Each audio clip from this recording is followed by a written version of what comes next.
నిర్గమాకాండము 17వ అధ్యాయం 1 నుంచి 16వ వచనం వరకు ఈరోజు ధ్యానం చేసుకుందాం. నిర్గమాకాండము 17వ అధ్యాయం 1 నుంచి 16వ వచనం వరకు వాటిలో నుంచి అక్కడక్కడ మీకు కొన్ని మాటలు వినిపించాలని ఇష్టపడతా ఉన్నా.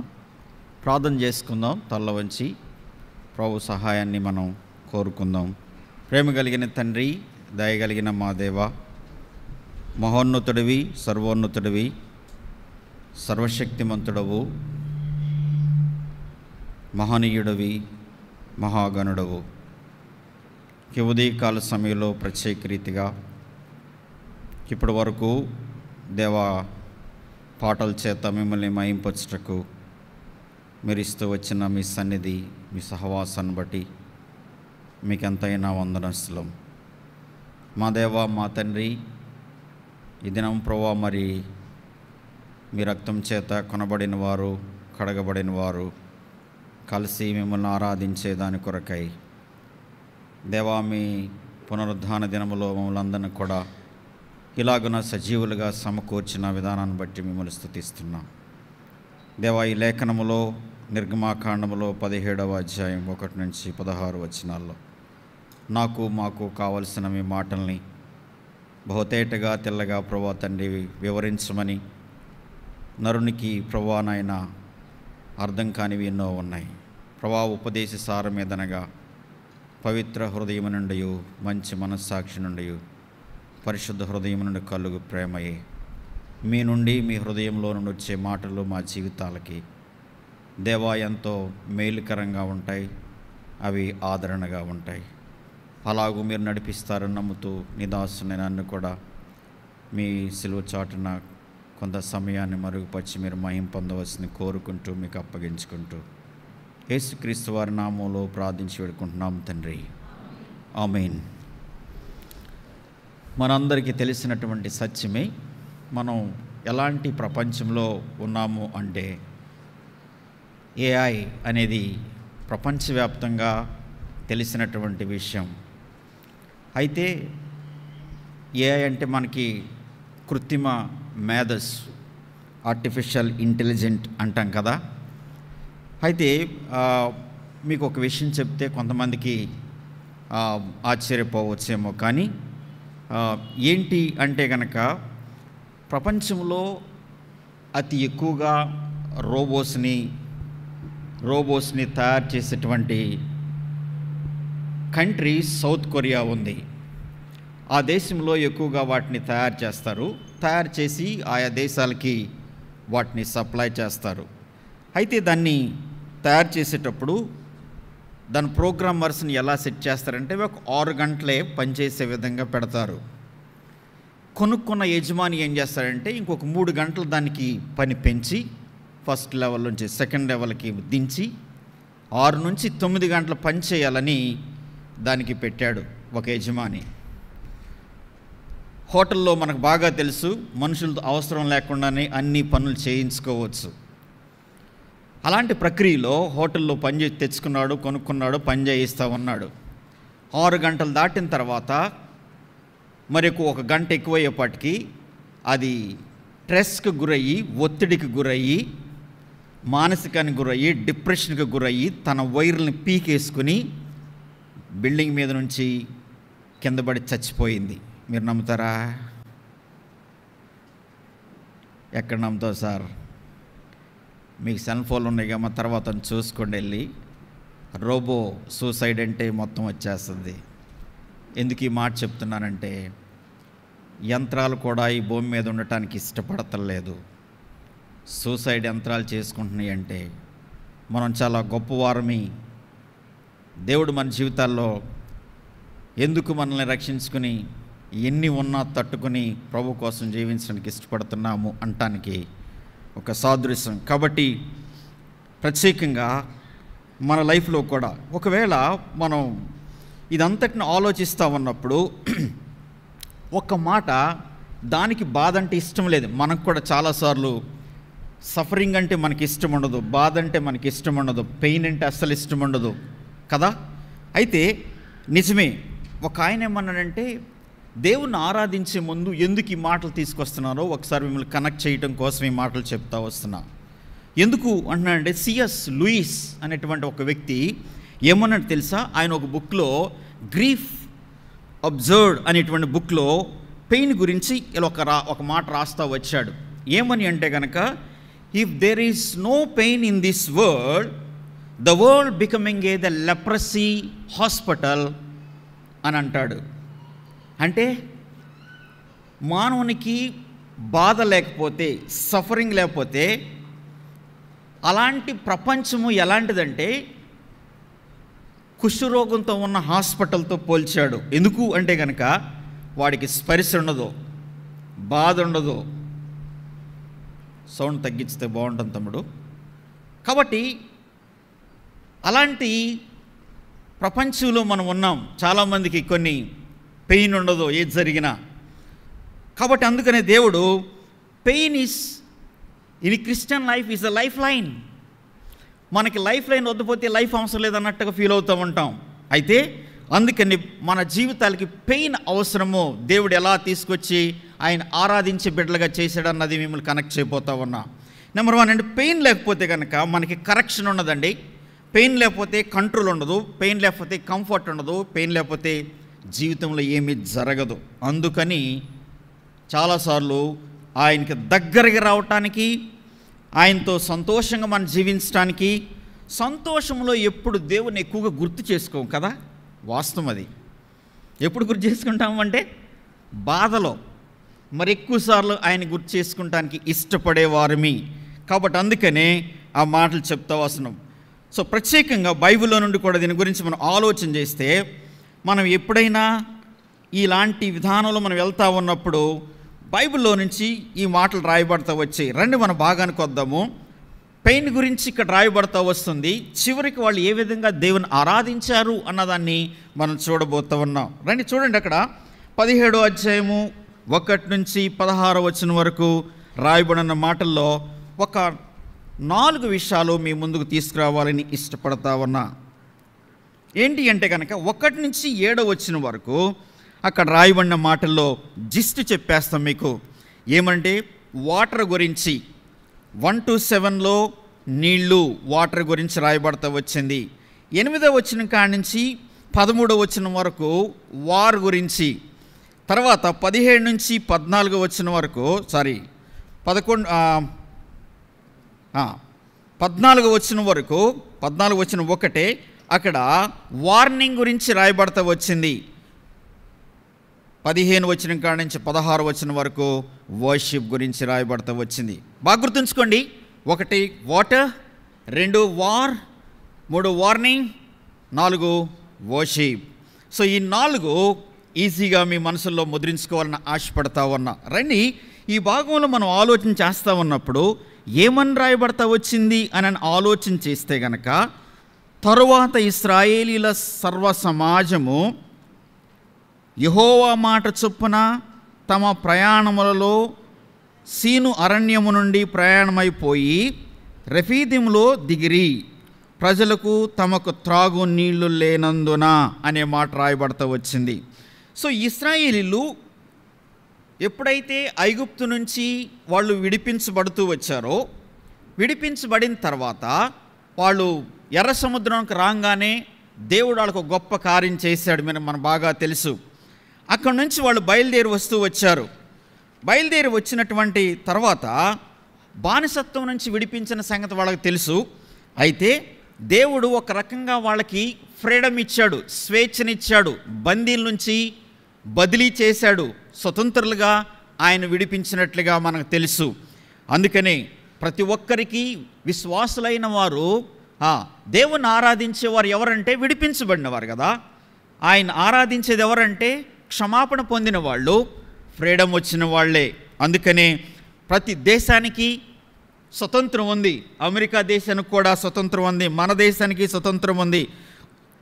ఇశ్రాయేలు ప్రజలు కూడా 1446 BCలో వారికి కూడా స్వతంత్రము దేవుడు ఐగుప్తు నుంచి విడుదల చేసినట్లుగా మనకి సందర్భం ఉంది. అయితే దీన్ని మనం ఒకవేళ ఆలోచన చేస్తే గనక అదే ఆ సందర్భాన్ని వాళ్ళు పస్కా పండుగగా ఆచరిస్తూ వచ్చేవాళ్ళు. విడుదల పొందినటువంటి దినాన్ని పస్కా దినంగా ఆచరించారు ఇశ్రాయేల్ ప్రజలు. దాన్ని బట్టి మనం ఆలోచన చేసేదంటే, సో వీళ్ళందరూ 2 రోజులు ప్రయాణం చేశారు. ప్రయాణం చేసిన తర్వాత రెడ్ సీ దగ్గరికి వచ్చారు. దేవుడు అద్భుతమైన ఆశ్చర్యకార్యం చేసి చూపించాడు. అది అయిపోయిన తర్వాత ఏం జరుగుతూ వచ్చిందంటే, అక్కడ మనం ఆలోచన చేస్తే 15వ అధ్యాయంలో మనకి బాగా కనపడతా ఉంటుంది. అక్కడ కూడా వారికి త్రాగటానికి నీరు లేక నీరంత చేదుగా ఉంది. బాగా తెలుసు మనకి. ఎక్కడ మాట అండి, ఇక్కడ చూడండి ఏమని రాయబడతా వస్తుందండి. సో ఆ నీళ్ళు ఏమై తెలుసా, మారాని మధురంగా మార్చిన సందర్భాన్ని మనం గుర్తు చేసుకోవచ్చు. నీళ్లు చేదుగున్న వాటిని దేవుడు తీపి నీళ్లుగా చేశాడు. 15వ అధ్యాయంలో ఆ సందర్భం మనకు రాయబడతా వచ్చింది. అయితే వాళ్ళు ఎలీం దగ్గరికి వచ్చినప్పుడు 15-27వ వచనంలో వారు అక్కడనే ఆ నీళ్ల యొద్ద దిగిరి కొంతకాలం అక్కడ ఉన్నారు. అక్కడ నుంచి మరలా 3 వారాల తర్వాత వాళ్ళు ఏమయ్యారంటే, వాళ్ళు తెచ్చుకున్నట్టు ఆహారం అంతా అయిపోయింది. ఐగుప్తును తీసుకొచ్చినటువంటి ఆహారం కానీ అన్నీ కూడా అయిపోయిన తర్వాత వీళ్ళు ఎక్కడికి వచ్చారండి అని అంటే కనుక చూడండి, వీళ్ళు ఏమన్నారంటే 12వ వచనం దగ్గరకు వస్తే కనుక మనకేమర్థమైంది. 16వ అధ్యాయం 15వ వచనంలో ఒక మాట ఉంది. ఇశ్రాయేలీలు దాన్ని చూసినప్పుడు అది ఏమైనది తెలియక ఇదేమి అని ఒకరితో ఒకరు. సో ఆహారం అయిన తర్వాత ఇశ్రాయేలు ప్రజలు ఏమడుగుతూ వచ్చారంటే, మోషే మాకు ఆహారం లేదు. ఏంటంటే కనుక సరే పొద్దున్నే రండి, మీకు ఉదయాన్నే మరలా దేవుడు ఆహారం ఇస్తానన్నప్పుడు వాళ్ళు ఎర్లీ మార్నింగ్ వచ్చి సమకూర్చుకునేవాళ్ళు. అది కురిసినప్పుడు వాళ్ళకి అక్కడ మాట రాయబడింది ఏంటంటే తెలుసా, చూసినప్పుడు అది ఏమైనది తెలియక ఏమనుకుంటున్నారండి వాళ్ళంతా? ఏమనుకుంటున్నారు? ఏమన్నారంట? చదవండి. ఇదేమి అంటే మన భాషలో క్రొత్తది ఏదన్నా మన దగ్గరకు వచ్చిందనుకో, అరే ఇదేంట్రా. అదే హెబ్రూ భాషలో మన్నా. ఇశ్రాయేల్ ప్రజలకి ఇదేంట్రా అంటే మన్నానే.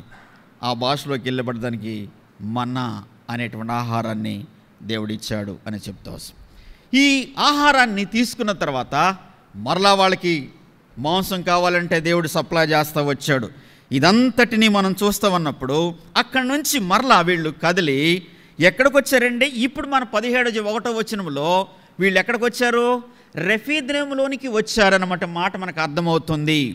చూడండి ఏముందంట, ఎలా వచ్చారు అంటే గనక యెహోవా మాట చొప్పున తమ ప్రయాణాలలో సీను అరణ్యములో నుండి ప్రయాణమై రెఫీదములో దిగి ప్రజలకు తమకు త్రాగునీళ్లు లేనందున మోషేతో వాదించుచు త్రాగుటకు మాకు నీళ్ళిమ్మని అడగగా, మోషే మీరు నాతో వాదింపనేలా యెహోవాను శోధింపనేలా అని వారితో అడిగాను. సో ఇక్కడికి వచ్చేప్పటికీ ఏమనంటున్నారంటే కనుక, నీకు అసలు బుర్ర ఉందంటాయా, నీకు బుద్ధి ఉందంటాయా, నీకు తెలివి ఉందంటాయా, 1,00,000 మంది 20 లక్షల మందిని తీసుకొచ్చి త్రాగటానికి నీళ్ళు లేని ప్రాంతంలో మమ్మల్ని ఎలా తీసుకొస్తావు, నువ్వు ఎలా నడిపిస్తావు మమ్మల్ని అని ఎవరితో వాదం పెట్టుకున్నాడు? ఎవరితో? మోషేతో వాదం పెట్టుకున్నాడు. ఒక మాట అక్కడ ఆలోచన చేస్తే గనక ఆ సమస్యలోనికి తీసుకొచ్చింది ఎవరు? మోషే తీసుకొచ్చాడా, దేవుడు తీసుకొచ్చాడా? చూడండి, ఆ మాట అక్కడ ఉంటుంది. కరెక్ట్ మన ఆ మాటను పట్టుకోవాలా. యెహోవా మాట చొప్పున తమ ప్రయాణములలో. వీళ్ళు ఇక్కడికి రావటానికి ఎవరి మాట చొప్పున వచ్చారండి? మోషే మాట చొప్పున వచ్చారా, దేవుని మాట చొప్పున వచ్చారా? యెహోవా మాట చొప్పున వచ్చారు. ఒకవేళ మనం ఆలోచన చేస్తే చాలాసార్లు మోషే మీద సనుక్కుంటానికి గొనుక్కుంటానికి కారణం ఏంటంటే, నిజమే ఈ మాట వినటానికి మనకు కూడా కష్టమే. దేవుడు శ్రమంలోనికి తీసుకెళ్తాడా అంటే కనుక ఇక్కడే మనకు అర్థమవుతుంది. అయితే మోషేతో ఏమంటే, Moses why did you bring to the people to the place of problems? సమస్య ఉన్నటువంటి స్థలంలోనికి మమ్మల్ని ఎందుకు తెచ్చావు అన్న మాటకి ఆయన అంటాడు, ఎవరితో ఎలా వచ్చారు మీరు? నేను తీసుకొచ్చానా, దేవుని మాట చొప్పున వచ్చారా? కాబట్టి మనకి ఏదైనా సమస్యలోనికి వెళ్ళామంటే కనుక ఎవరి ప్రకారం వెళ్ళాము, ఎలా వెళ్ళాము అన్నది మాత్రం ఆలోచన చేయాలా. అదే సందర్భంలో మనుషుల మీద కొనుక్కుంటాం, దేవుని మీద కొనుక్కుంటాం, మనల్ని నడిపించే వాళ్ళ మీద కొనుక్కుంటాం. కానీ అందుకనే అక్కడ ఆ మాట ప్రాబ్లం తెచ్చినప్పుడు చాలా కష్టంగానే ఉంటుంది, మనకు కూడా వినటానికి కూడా కష్టంగానే ఉంటుంది. సమస్యలోనికి దేవుడు నన్ను తీసుకెళ్తాడంటే కనుక మనకి ఇష్టం ఉండదు. దేవుడు కష్టాల్లోనికి చేస్తాడా, తెస్తాడంటే కనుక దేవుడు తప్పకుండా మన జీవితంలో అనుమతిస్తాడు.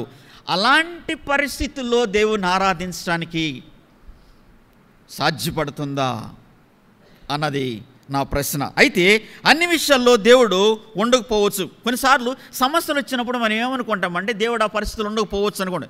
ఇశ్రాయేలు ప్రజలకు అదే సమస్య వచ్చింది, ఇక్కడ దేవుడు లేడు, మమ్మల్ని ఎందుకు తెచ్చామనేటువంటిది వాళ్ళు సనుగుతూ ఉన్నారు. ఆ పరిస్థితులన్నిటిని ఆలోచన చేస్తే దేవునికి సార్వభౌముడైనటువంటి దేవుణ్ణి అన్ని పరిస్థితుల్లో మనం నడుస్తూ ఉన్నప్పుడు, మన శ్రమల్లో, కష్టాల్లో, వేదనలో, బాధల్లో ఉన్నప్పుడు దేవుడు మనతో కూడా ఉంటాడు అనే సత్యాన్ని మనం మర్చిపోకూడదు. అందుకనే ప్రత్యేకంగా మనం చూడవలసింది ఏంటంటే, ఏదైనా ఆయన చేతిలో ఉన్నది కష్టాల్లో వచ్చినప్పుడు ప్రభుని హృదయపూర్వకంగా ఆరాధించగలిగినటువంటి వ్యక్తులు తర్వాత మనకు కనపడతా ఉంటారు. అందుకని పెయిన్ ఎందుకు వచ్చిందంటే కనుక నిజంగానే వాళ్ళంతా కూడా దాన్ని మిస్యూజ్ చేసుకున్నారు. ఎలాగా? దేవుని మీద ఆధారపడక, దేవుని మాటని నమ్మక వచ్చారు. అయితే పెయిన్ ఎందుకు వచ్చింది అంటే కనుక ప్రతి మనిషిని దేవునికి సమీపంగా రావటం కోసమే. అక్కడ నీళ్లు లేవు అంటానికి, నీళ్ళు లేవని దేవుడికి తెలుసు అంటారా, తెలీదా? తెలుసు. అయినా ఎందుకు తీసుకొచ్చాడు? అయినా ఎందుకు తీసుకొచ్చాడంటే వాళ్ళకి ఏదో నేర్పాలనేటువంటి సదుద్దేశం చేతనే నడిపించాడు.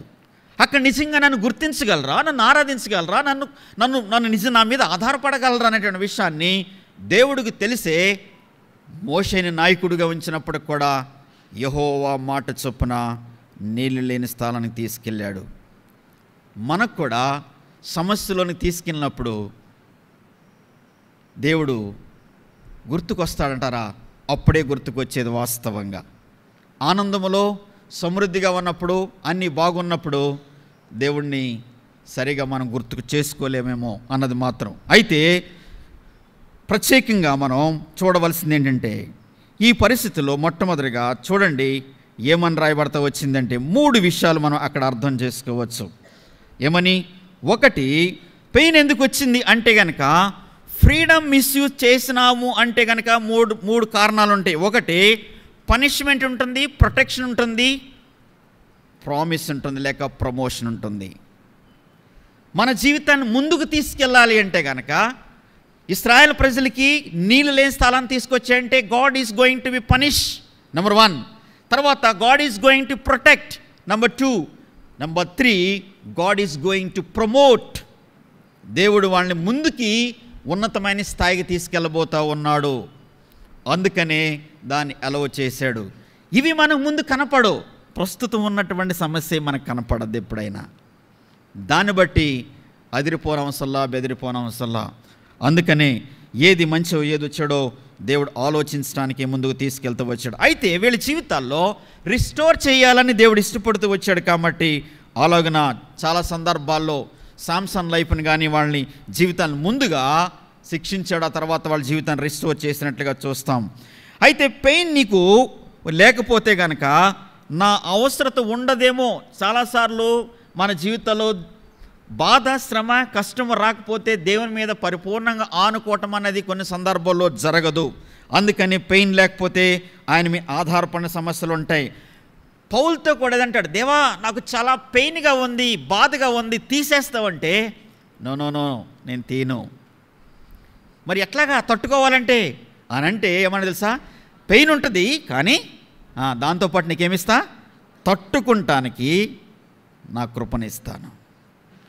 చాలాసార్లు మనం దాన్ని తీసేయి అంటాం, కానీ దేవుడు దాని ద్వారా ఏ విధంగా ఆయనకి సమీపస్తులు అమ్మాలో, ఏ విధంగా ఆయన మీద ఆధారపడాలో అన్నదానికి God is allowing in each and every believers life. కాబట్టి 5వ వచనంలో మనం చూస్తే కనుక రండి ఏమని రాయబడి ఉంది అంటే కనుక అందుకు యెహోవా నీవు ఇశ్రాయేలు పెద్దల్లో కొందరిని తీసుకుని ప్రజలకు ముందుగా పొమ్ము, నీవు నదిని కొట్టిన నీ కర్ర చేత పట్టుకొని పొమ్ము. ఇదిగో అక్కడ హోరేబులో బండ మీద నేను నీకు ఎదురుగా నిలిచెదను. నీవు ఆ బండను కొట్టగా ప్రజలు త్రాగుటకు దానిలో నుండి నీళ్లు బయలుదేరినని మోషేతో సెలవేయగా మోషే ఇశ్రాయేలు పెద్దల కనుల ఎదుట అట్లు చేశాను. ఇక్కడ మోషే నీ మీద సొనుక్కుంటున్నారు కదా, తిడుతున్నారు కదా, అయితే ఓ పని చేయి, వాళ్ళకి నీళ్లు కావాలంటే కనుక మోషే భయపడిపోయాడు. పోయినసారి నువ్వు ఒక కర్ర ఉపయోగించావే, ఏ కర్ర అది? ఎక్కడ ఉపయోగించాడు ఆ కర్ర? ఎర్ర సముద్రంలో ఉపయోగించాడు కదా. కర్ర తీసుకోవని కానీ మోషేకి ఏం రావాలా?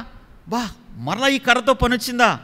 ఈ కర్ర ఉందంటే ఇంకేం రావాలా? ఆయనకి పూర్తిగా విశ్వాసం రావాలా, దేవుని మీద నమ్మకం రావాలా, మళ్ళేదో దేవుడు కార్యం చేయబోతా ఉన్నాడు అన్నదాన్ని ఆయన ఆలోచించి ఉండాలి. అందుకని ఆ కర్ర తీసుకుని వెళ్ళు అన్నాడు. ఎక్కడికి వెళ్ళమన్నాడు? బండ దగ్గరికి వెళ్ళి కొట్టమన్నాడు. సో ఈ బండ గురించి మనకు బాగా తెలుసండి, ఈ నీరు గురించి మనకు బాగా తెలుసు. దేవుడు ఆ బండను కొట్టినప్పుడు దానిలో నుంచి ఏమొచ్చినాయి అంట? నీళ్ళు వచ్చాయి. ఈ బండ ఎవరో కాదు, ప్రభువైన యేసుక్రీస్తు అని మనకు బాగా తెలుసు. ఆ నీరు యేసుక్రీస్తుని కొట్టబట్టి, ఆయన శిక్షించబట్టి, ఆయన చనిపోబట్టి, ఆయన ఇచ్చు నీళ్ళు ఆయన సేవించేవారు, ఆయన ఆరాధించేవారు తాగారు కాబట్టి, ఆయన నమ్ముకున్నారు కాబట్టి. ఆయన ఇచ్చిన నీళ్ళు మరెన్నటికీ దాహమైదు. పాపము భీతి నుండి, పాపపు శిక్ష నుండి, నిత్య నరకము నుండి దేవుడు మనల్ని తప్పించాడు. ఆయన ఆ రోజున ఇశ్రాయేల్ ప్రజలకి ఆ బండను కొట్టమంటే లిటరల్గా వాటర్ వచ్చింది. వాళ్ళు తాగి తృప్తి చెందారు, సంతోషించారు. ఈ రోజున ఈ నవీన సంఘము, క్రొత్త సంఘముగా దేవుడు మనల్ని యేసుక్రీస్తు యొక్క నామములో ఆయన్ని కొట్టగా, ఆయన బలి ఇవ్వగా, ఆయనలో నుండి వచ్చినటువంటి జీవజల నదులు ఎవరిలో ప్రవహిస్తాయి అన్నాడు? ఆయనలో ప్రవహిస్తాయి. అందుకే కదా మీ కడుపులో నుండి జీవజల నదులు ప్రవహించును. అది పొందబోయే ఆత్మ గురించి యేసు ప్రభువారే స్వయంగా ఆయన చెప్పినట్లుగా చూస్తాం. కాబట్టి ప్రియులరా, దేవుడు మన హృదయంలో పరిశుద్ధాత్మ దేవుడిని కుమ్మరించాడు కాబట్టి ఆ ఆత్మతో సేవిస్తున్నాం, ఆరాధిస్తున్నాం. మోషేకి ఇచ్చినటువంటి బండ అదే. ఆ రోజున వాళ్ళందరూ తిని త్రాగారు. అందుకనే చెప్పాను కదా, ప్రత్యేకంగా ఆయన కాపాడతాడని చెప్పాను, ఆయన ప్రొవైడ్ చేస్తాడని చెప్పాను, ఆయన ప్రొటెక్ట్ చేస్తాడని చెప్పాను. సమస్య ముందుంది, సమస్యకి ముందు దాని తర్వాత కూడా నీకు ద ప్రొవిజన్ కూడా ఉంటుంది, ప్రొటెక్షన్ కూడా ఉంటుంది, దెన్ ఇంకేముంటుందంటే ప్రమోషన్ కూడా ఉంటుంది. దేవుడు మనకి అలాంటి ఇచ్చే దేవుడు అనేది మాత్రం వాస్తవమైనది. అది వాటర్కి సంబంధించినటువంటి విషయంలో దేవుడు ఆ ప్రజలు ఆయన మాట చొప్పున వచ్చారు కాబట్టి ముందుకు ఎలా తీసుకెళ్లాలో ఆయనకి తెలుసు. రెండవ మాట చూస్తే కనుక మనం ఫాస్ట్కి వెళ్ళిపోదాం. చూడండి, రెండవ మాటలో 17వ అధ్యాయం 8వ వచనం కాడ నుంచి ఏమని రాయబడతా వచ్చిందండి అంటే కనుక అక్కడ ఒకే ఒక మాట ఉందన్నమాట. ఎవరు వీళ్ళు అని అంటే కనుక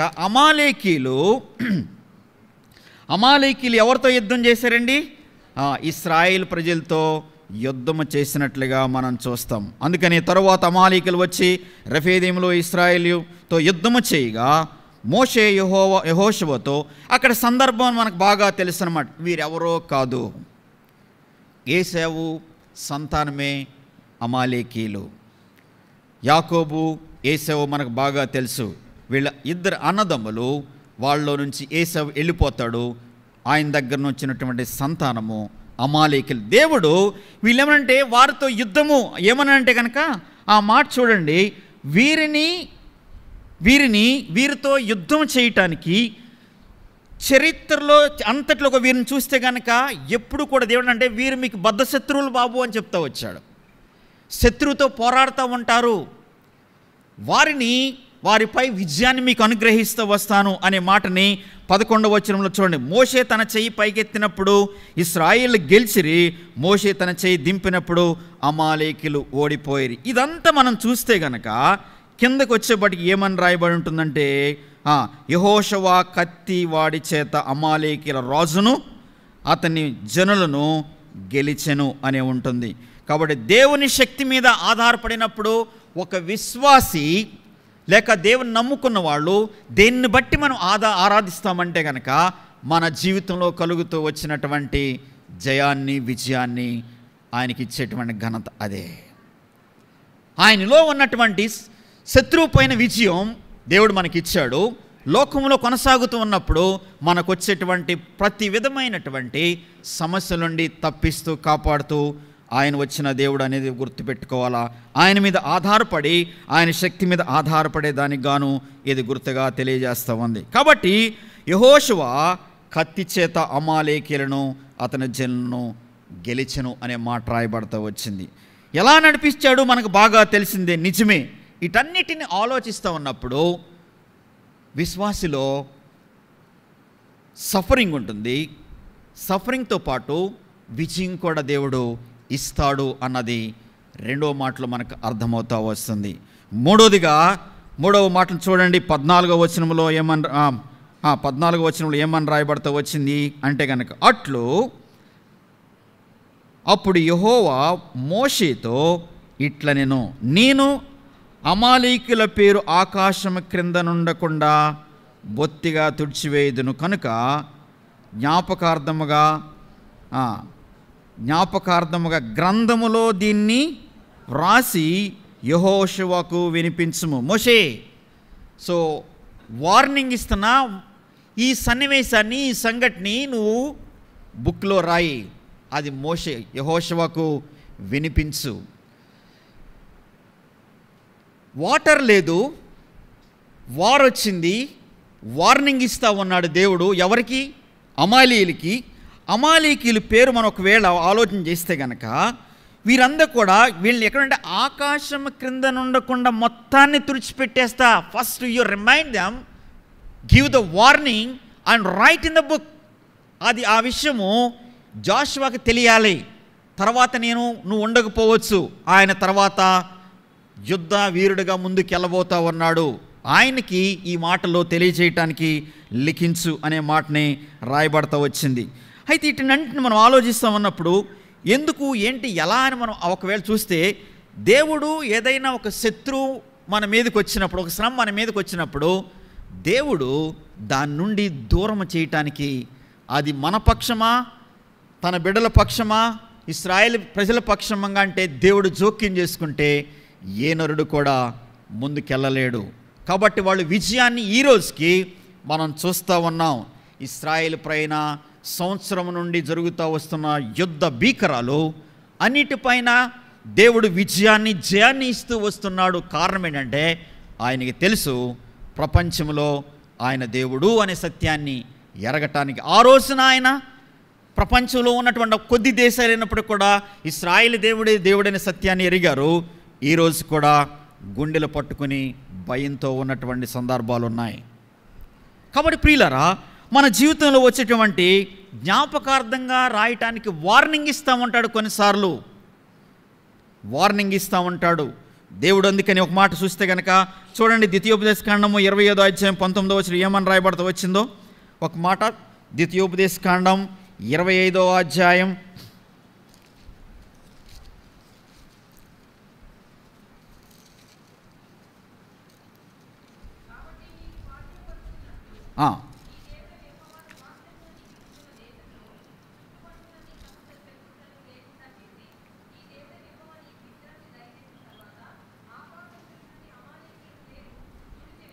'రైట్, ఆకాశము కింద నుండి అమాలేకుల పేరును తుడిచివేయుదును.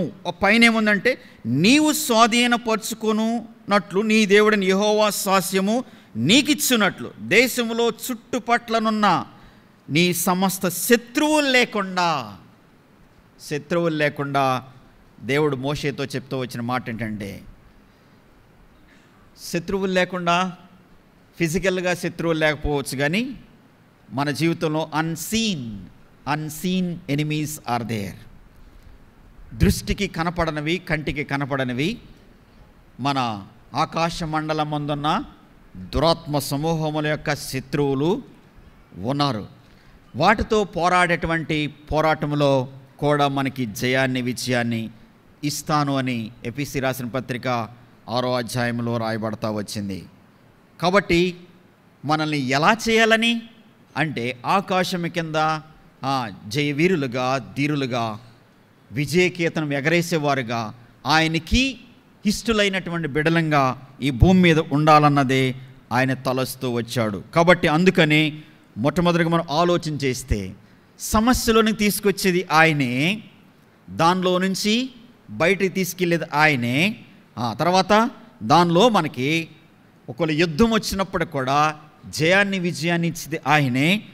వార్నింగ్ ఇచ్చి మన మీద ఉన్న శత్రుత్వాన్ని తీసివేసేది కూడా ఆయనే అనే సత్యాన్ని చెప్తున్నాడు. ఇవన్నీ జరుగుతున్నా either it is water or war or warning.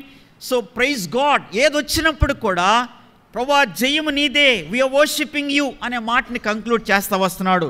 చివరిలో 15-16 వచనాలు చూడండి. సో తరువాత మోషే ఒక బలిపీఠమును కట్టి దానికి యెహోవా నిసి అని పేరు పెట్టి, అమాలేకీయులు తమ చేతిని యెహోవా సింహాసనకు విరోధంగా ఎత్తిరి గనుక యెహోవా అమాలేకీయులతో తరతరముల వరకు ఏమవుద్దంట? యుద్ధము యెహోవాదే అనే మాటని అక్కడ నిరూపించబడింది. సో నిసి అంటే యెహోవా ధ్వజము అని రాయబడుతూ వచ్చింది కదండి. తన ప్రజలకు వారి శత్రువులపై విజయాన్నిచ్చేది దేవుడే. దేవుని శక్తి మీద ఆధారపడితే గెలుపు మంది అనే సత్యాన్ని చూస్తూ ఉంటున్నాం. కాబట్టి ప్రియులరా, గెలవాలంటే చాలామంది దేవుని ఆరాధించేటువంటి మన జీవితాల్లో విజయం కావాలి. కానీ విజయం రావాలంటే కనుక ఇప్పుడు మీరు ఏదన్నా క్రికెట్ మీకు బాగా వచ్చు అనుకోండి, లేకుంటే బ్యాడ్మింటన్ వచ్చు అనుకోండి, కబడ్డీ వచ్చు అనుకోండి, కోర్టులోకి వెళ్తేననగా తెలిసేది మీ విజయమో ఓటమి అన్న సంగతి.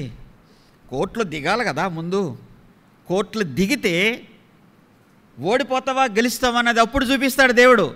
లేదు ప్రభువా నేను బయటే ఉంటా, నాకు విజయాన్ని ఇవ్వంటే కాదు, వచ్చేది లేదు. కాబట్టి మనం చాలాసార్లు ప్రభువా నువ్వు విజయం ఇవ్వమంటావు. నీకు వచ్చే సమస్యలో విజయం ఇవ్వమని ప్రార్థన చేసుకోగలం, దేవుణ్ణి మహింపరచడానికి. ఆ పరిస్థితిలో నుంచి ప్రభు మీద ఆధారపడాలా. కోర్టులో దిక్కోకుండా సమస్యకి మన మీద మనకు రాకుండా జయము విజయం అన్నది ధైర్యంగా ప్రభు దగ్గరికి వచ్చి, దేవా నువ్వు నాకు ఇది చేసావని గొంతెత్తి ఆయన ఎదుట మనం ఆయన ఆరాధించలేం. కాబట్టి ప్రత్యేకంగా దీన్ని మనం ఎలా చూడాలి అన్నది ఆలోచన చేస్తే మన జీవితాల్ని దేవుడు కోరికనంటే దేవా ఆయన ఆరాధించడానికి మోషే ఏం చేశాడంటే అక్కడ ఒక బలిపీఠము కట్టి దానికి నిసి అని పేరు పెట్టాను, ధ్వజము. సో దేవుని బలిపీఠం దేన్ని సూచిస్తుందంటే వాళ్ళకు వచ్చినటువంటి సమస్యలన్నిటిలో నుంచి నీరు దగ్గర సమస్య వచ్చింది, దేవుడు వారిని సమృద్ధి పరుస్తూ వచ్చాడు. వారి హృదయాల్లో తృప్తి చెందారు, ఆనందించారు, మరలా ముందుకెళ్ళారు. శత్రు వస్తువు అన్నప్పుడు యుద్ధం వచ్చింది, యుద్ధములో జయాన్ని ఇస్తూ వచ్చాడు. ఆ తర్వాత వార్నింగ్ వాళ్ళకి ఇచ్చాడు. వీటన్నిటిని ప్రభువా వీటన్నిటిల్లో మాకు జయము మీరే, విజయం మీరే, మా జీవితాలకి యోగ్యుడు మీరే అని తమంతటి తాము శిరస్సు వంచి తల వంచి ప్రభు ఎదుట దేవుని స్తుతించినట్లుగా మనం చూస్తున్నాం.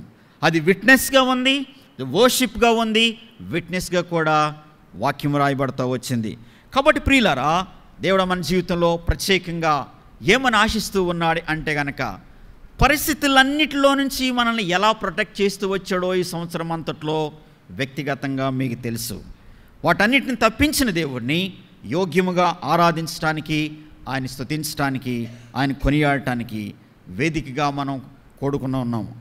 అలాగున ఈ సందర్భంలో కొంత సమయాన్ని దేవుని ఆరాధించాలనేటువంటిది ఆశతో కలుగున్నాం. ఒక్క మాట నిజమే, దేవుడు మన నిమిత్తమై ఆయన చేస్తూ వచ్చినటువంటి బలియాగాన్ని మనం జ్ఞాపం చేసుకుంటూ ఆయన మనం విడిపించిన విధానాన్ని మనం జ్ఞాపం చేసుకుంటే కనుక ఒకానొక దేశంలో, జపాన్ అనేటువంటి దేశంలో మనకు బాగా తెలుసు భూకంపాలు వచ్చే దేశం ఏదంటే కనుక జపానే. అయితే అక్కడ ఒకవేళ ఆ బిల్డింగ్ పడిపోయినప్పుడు ఎవరన్నా బిల్డింగ్లో లేక కింద పడిపోయి చిక్కుకుపోయి ఉంటే, బ్రతికుంటే కనిపెట్టడానికి కానీ ఒక మషీన్ ఉంటుంది. ఆ మషీన్ తీసుకెళ్ళి ఆ బిల్డింగ్ దగ్గర చూపిస్తే కనుక, బ్రతికుంటే కనుక హార్ట్ బీట్ యొక్క శబ్దాన్ని అది లాగుద్ది. సో ఆ మషీన్ తీసుకెళ్ళంగానే ఒక బిల్డింగ్ దగ్గరికి, సో అది లబ్ డబ్ అని కొట్టుకుంటా ఉంది. ఎవరో ఉన్నారా ఈ బిల్డింగ్ కింద అని వెళ్ళంగానే ఆ రాళ్ళ కింద ఒక స్త్రీ చచ్చిపోయి ఉంది. ఆమె చేతిలో ఒక సెల్ ఫోన్ ఉంది. దగ్గరికి వెళ్ళి చూస్తే ఆమెను కొంచెం అలా పక్కకి దొర్లించారు. ఆమె ఒళ్ళో ఒక చిన్న బాబు చుట్టబడి ఉన్నాడు. ఈ సందర్భంలో ఆమె చేసిన పని ఏంటంటే ఆమె సెల్ ఫోన్లో ఒక టెక్స్ట్ మెసేజ్ చేసింది. ఏమని తెలుసా? ఆ సెల్ ఫోన్ ఎందుకు తీసుకున్నారంటే వాళ్ళు అసలు మీ ఎవరు ఏంటి సమాచారం తెలియటానికి ఆ సెల్ ఫోన్ని చెక్ చేస్తూ ఉన్నప్పుడు చూస్తే ఆమె మెసేజ్ పంపించలా, జస్ట్ టైప్డ్. చూసినప్పుడు, బాబు నువ్వు బ్రతుకుతావురా, రెండో మాట నిన్నెవరైనా వచ్చి కాపాడతారా అనేటువంటి టెక్స్ట్ మెసేజ్ చేసింది. ఎందుకు ఈ మాట చెప్పానంటే, మన దగ్గరికి ఒక 20 సంవత్సరాల కిందటో 30 సంవత్సరాల కిందటో దేవుని యొక్క సమాచారము నీ దగ్గరికి వచ్చింది. ఆయన నీకు ఒక సమాచారం పంపించినప్పుడు నువ్వు రక్షించబడతావని ఆయన నీ కోసం ప్రాణం పెట్టాడు. ప్రాణం పెట్టిన దేవుణ్ణి ఎలా పెట్టాడు? ప్రేమతో పెట్టాడు. ఏమని? నువ్వు బ్రతుకుతావు, నిన్నెవరో కాపాడుతారు అని చెప్పాడు.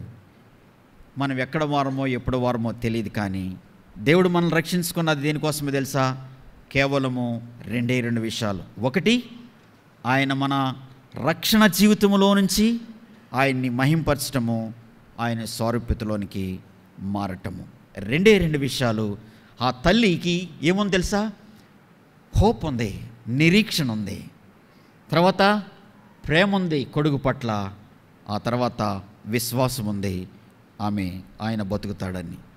నిన్ను నన్ను బ్రతికించింది, కాపాడింది, చివరికి ప్రాణం పెట్టి బలైనటువంటి యేసుక్రీస్తు వారు అదే సన్నివేశాన్ని మన జీవితంలో చేస్తూ వచ్చాడు. కాబట్టి మన జీవితాల్లో, ప్రతి ఒక్కరిలో, రక్షించబడిన వారి జీవితాల్లో నీకు వచ్చిన సమాచారం ఎప్పుడో వచ్చిందేమో నాకు తెలియదు, ఎక్కడొచ్చిందో తెలియదు. మేబీ 10, 20, 30, 40 ఇయర్స్ రక్షించబడిన అనుభవం మీకు ఉండొచ్చు. యుక్తముగా కొన్ని మాటలతోనైనా ప్రభువును ఆరాధించడానికి ఆరాధనలో పాల్గొందాం. దేవుడి మాటలు దీవించును గాక.